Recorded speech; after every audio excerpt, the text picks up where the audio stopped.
everyone. I hope you're having a good day.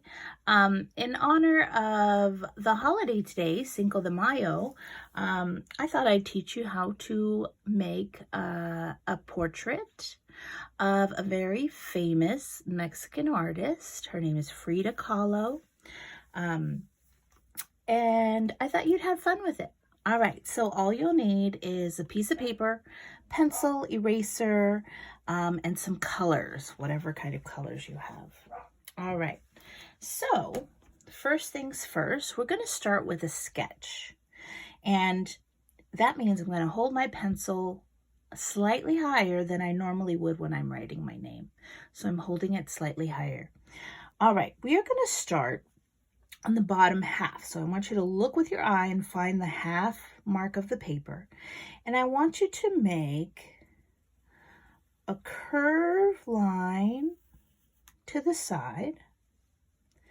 And I want you to do the same thing. And I'm kind of starting at a point, and I'm going to do the same thing on this side. I'm going to make it wide, about that wide.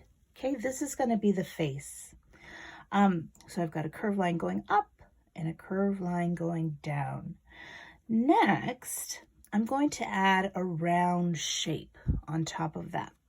And I'm going to start not at the bottom, but slightly above, and I'm going to make a rounded shape around that first couple of curved lines that we made. This is going to be the hair. Okay, so depending how wide you want it, we're going to make the hair like this. Next, we're going to add some ears. So right where we stop the hair, we're going to make one ear there, and it just looks like a half rainbow shape, and another ear. So I've got two ears. Then I'm going to draw the face, and the face is not the entire face. We're actually just drawing the top part of her face. Find the center of your face, and on one side I want you to make a half curve. It's like a smiley face. Then I want you to leave some space and make another curve on the other side. So you have two smiley faces, which are going to be the eyes that are looking down. Now, Frida Kahlo is really famous for all of her paintings. She did a lot of self-portrait paintings. That means she liked to paint pictures of herself. And one unique feature that she had was her eyebrows. As odd as that sounds, she had unique eyebrows. They came up like a rainbow and down to a point, and the other side did the same thing. Came up to a rainbow, down to a point.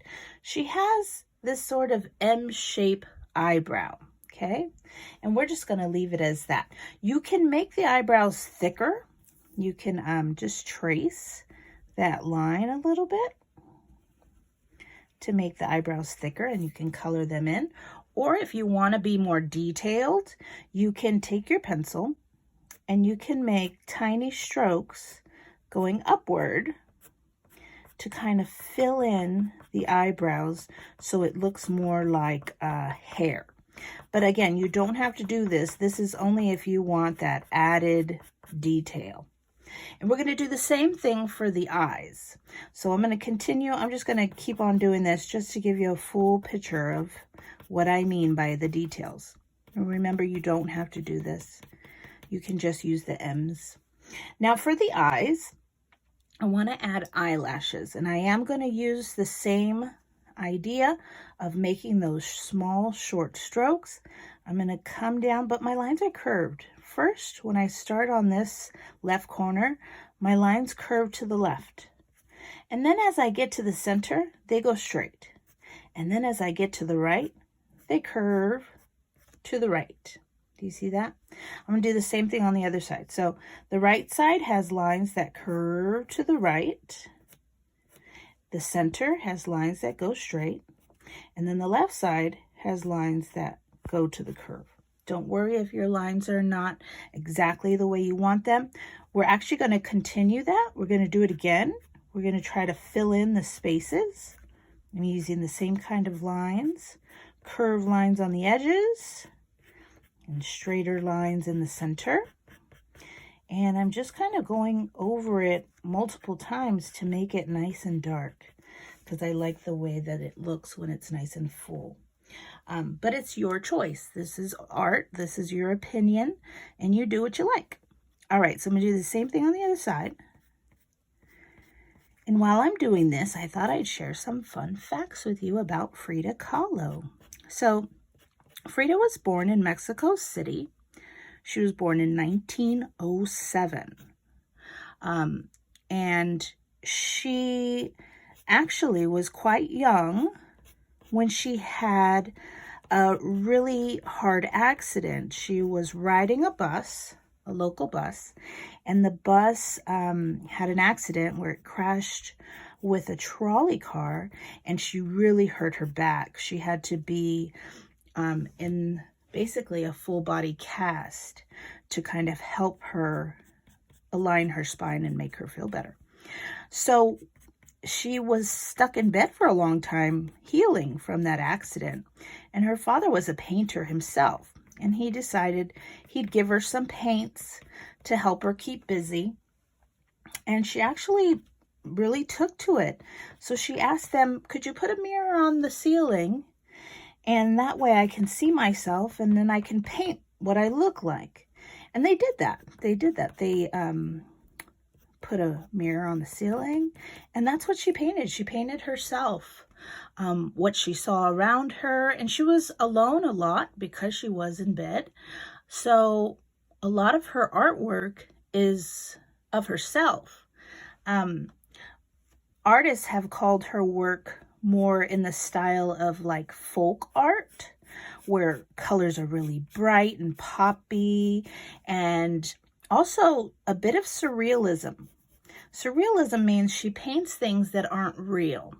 They look real, but they're not really real. And I read an article about her, and she said that she was not a surrealist painter because she only painted things that were true to her life. So a little bit of controversy there, but I've seen many of her paintings, and I do agree that some of them are surrealism because she paints like a picture of herself holding herself's hands. I don't even know how to say that right.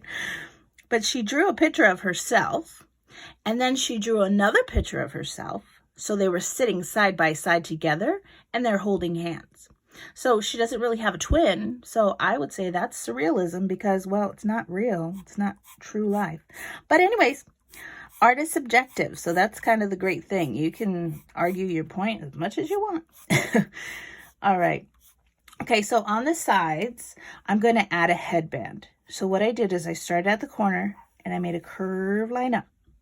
And I start at the same corner and I make another curved line up. And I made a bunch, so I'm going to erase some just so you can see the two that I'm really talking about. Sometimes I use sketch lines when I'm just doodling around, so that just happens naturally to me. So you see those two lines? Kind of like a very thin triangle. I'm going to do the same thing on the other side. Nice thin triangle. All right, so far I hope you can kind of see that it's coming to life. We've got eyebrows, we've got eyes, we've got a head, we've got part of the headband. We're going to fill this top part up with flowers because Frida Kahlo was often pictured with beautiful, brightly colored flowers in her hair. So the first one I'm going to show you is a rose, and I'm going to go slowly so that you can follow along. I'm going to start right here, a little bit further away from where I stopped my headband, and I'm going to start with a swirl. So I'm going to go around, and then I'm going to make a wavy line, and then I'm going to close it back on itself. So this is going to be like the center of my rose. Now I'm going to go back to where I closed it. I'm going to go a little bit above, and I'm going to continue making that sort of wavy line around my shape. So I'm going to go back over it again, guys. I know this is a little bit tricky. So I start with a swirl, just like that. Then I curve it up, and I close it on itself. Then I go back to where I closed it and I go up a little tiny bit. And I'm going to come up, make a little wave, and then circle it back around. These are the petals, and I'm going to continue building more petals until I get the rose about the size that I want. Okay, so I'm going to continue. I'm going to make one little wave, and then I'm going to close it back on itself. And I'm just going to continue this process until I've got my rose about the size that I like. So I think I'm getting pretty close, actually. All right, and I'm going to stop there. So once you've got your rose about the size that you like, go ahead and stop. We're going to add a leaf onto the side.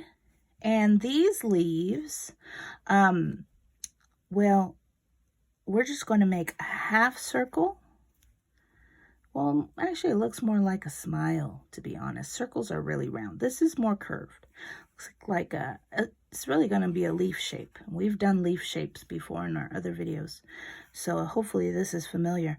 Then I put a line down the center, and I make some V's on that line, just to add a little more detail.